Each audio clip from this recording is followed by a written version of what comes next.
So hello ladies and gentlemen, by the time you see this video, I would have already returned from the hospital appointment today. So we'll see what they have to say, but some exciting news on the horizon, folks. It's a brand new Lord of the Rings property coming out. I can't wait. It's Tales of the Shire. Shall we go on over to the PlayStation YouTube channel and watch this trailer together? I am so excited.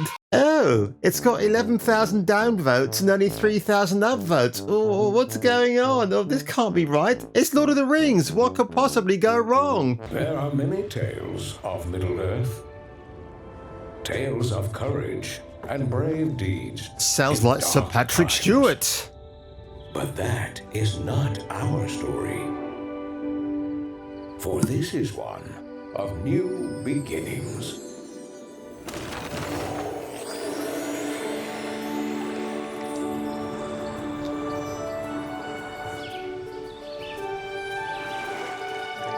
A WETA Workshop production.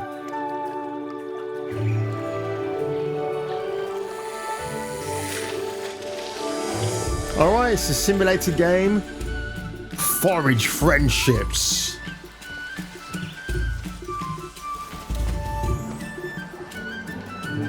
What? I just saw something there that can't be correct.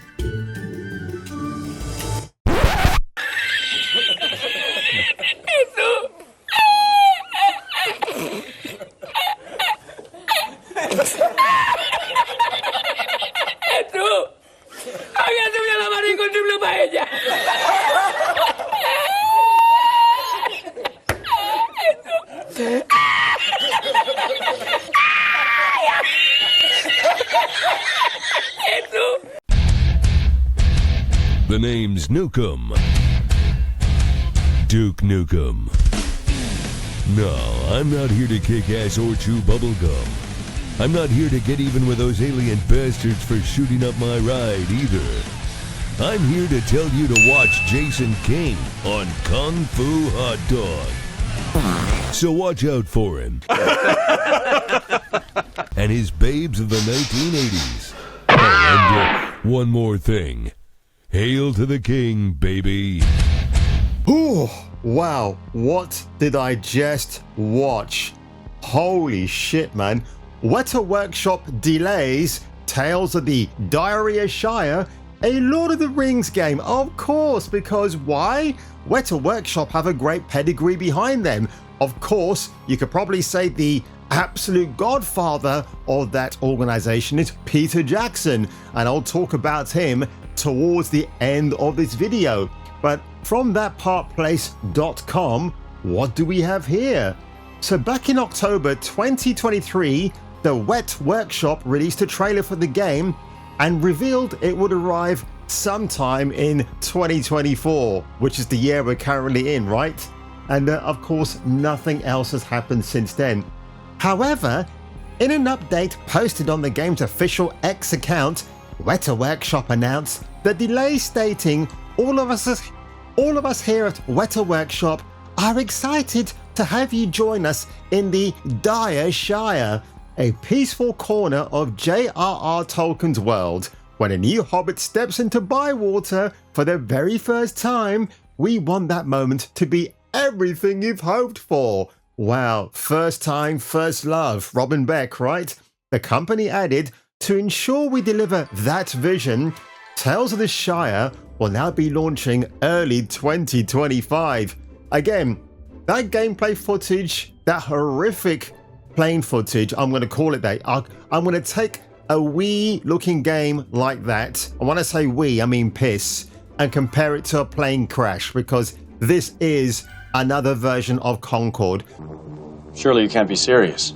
I am serious, and don't call me Shirley. Who enjoyed the Wii? The Wii was a dog shit system from Nintendo. It was absolute garbage.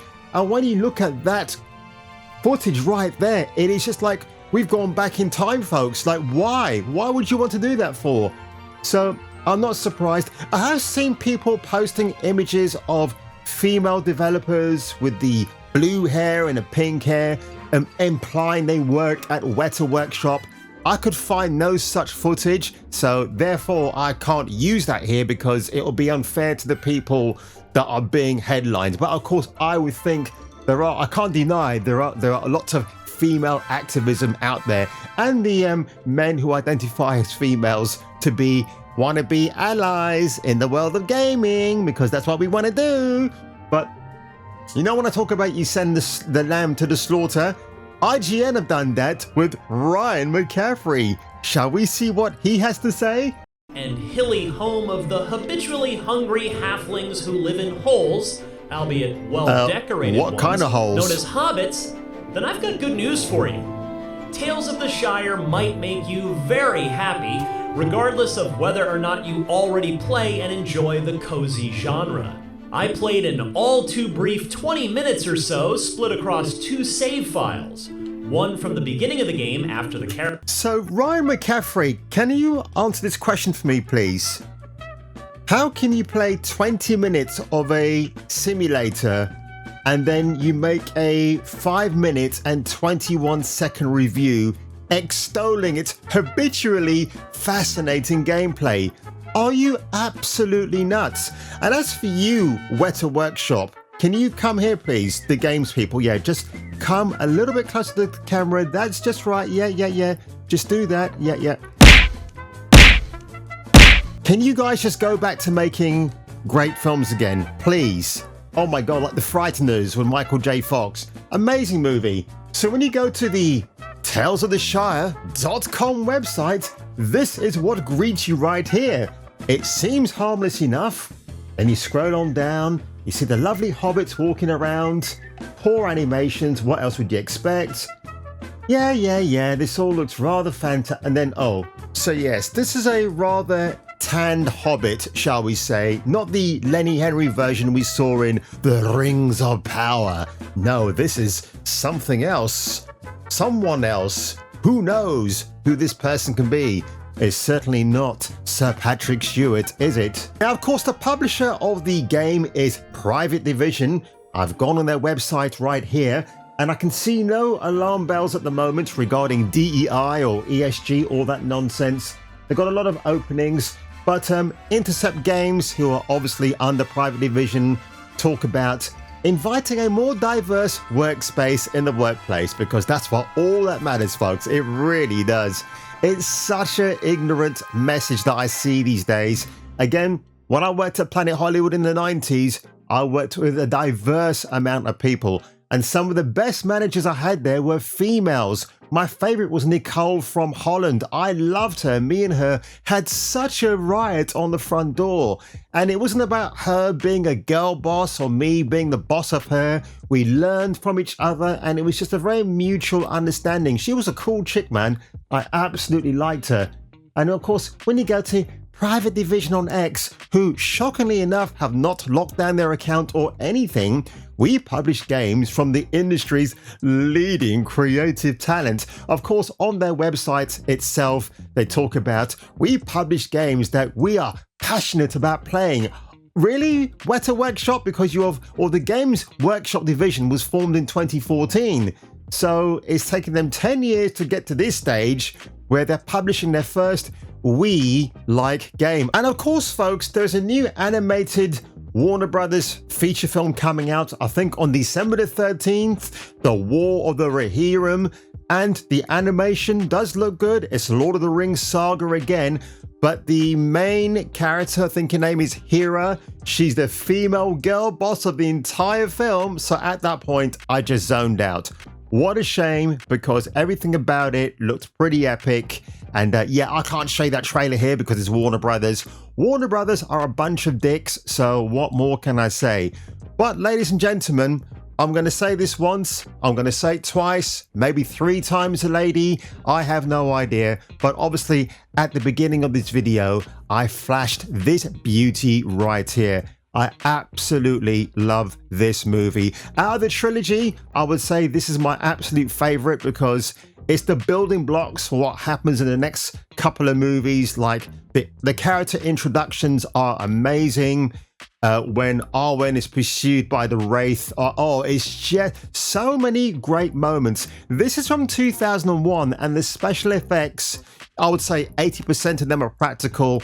Just an amazing experience. But of course now, people in 2024 like to tarnish the legacy of Lord of the Rings from Peter Jackson because, you know, Samwise Gamgee and Frodo are supposed to be gay in fan fiction. There's been a lot of discourse online recently about people fighting against that and, oh, well, here's two straight men together. You know, you can have all that stuff, which is absolutely ridiculous.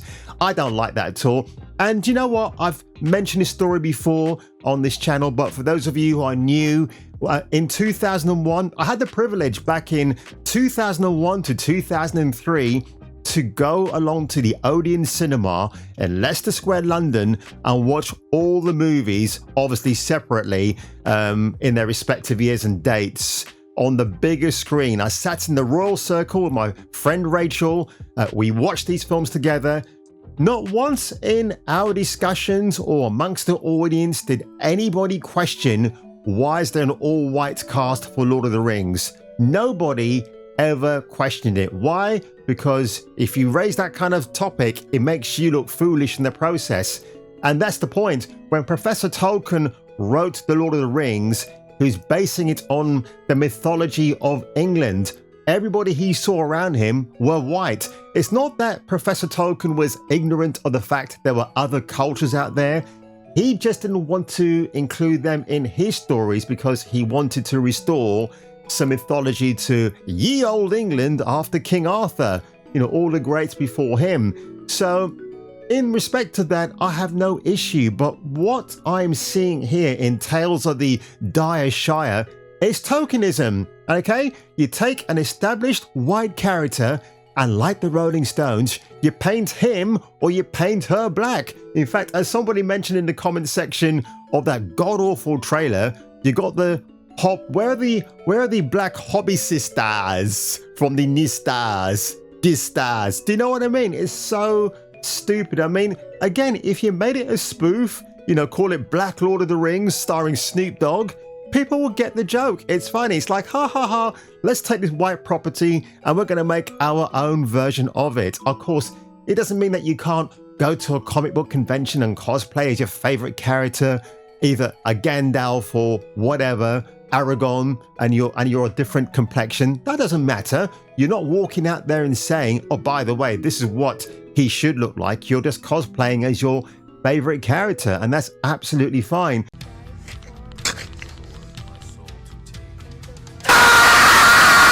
And I think all of you should always take note of what Peter Jackson said to Charlie Rose back in the day. The message was true then, and the message still stands true now. Did you have some kind of mechanism, in a sense, so that you could make sure that you were true to Tolkien? Well, we didn't want to put any of our own, certainly in terms of the thematic material, we didn't want to put any of our own baggage. I mean, we had no interest in putting our messages into this movie, but we thought that we should honour Tolkien by putting his messages into it.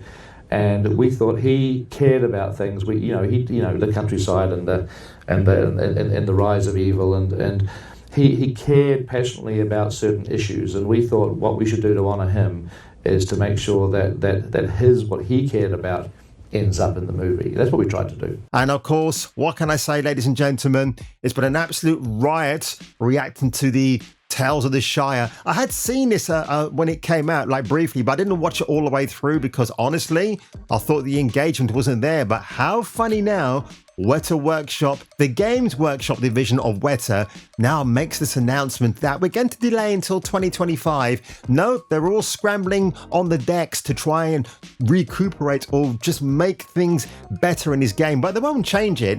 If they've come this far and they've shown the DEI and ESG nonsense, they're not going to remove it, because if they do, they're then going to get called out for all the nonsense they were trying to promote in the first place. Which is why Warhammer 40k Space Marine 2 is still having 2 million plus players on it right now on Steam, which I think is absolutely a massive victory for all. So ladies and gentlemen, if you enjoyed this video today, well, do me a favor, before you hit the like and subscribe button, maybe get your copy of Lord of the Rings, Fellowship of the Ring, and watch it to your heart's content.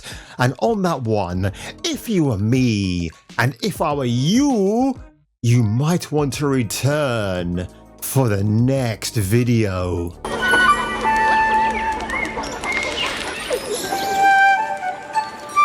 Cast it into the fire! Destroy it!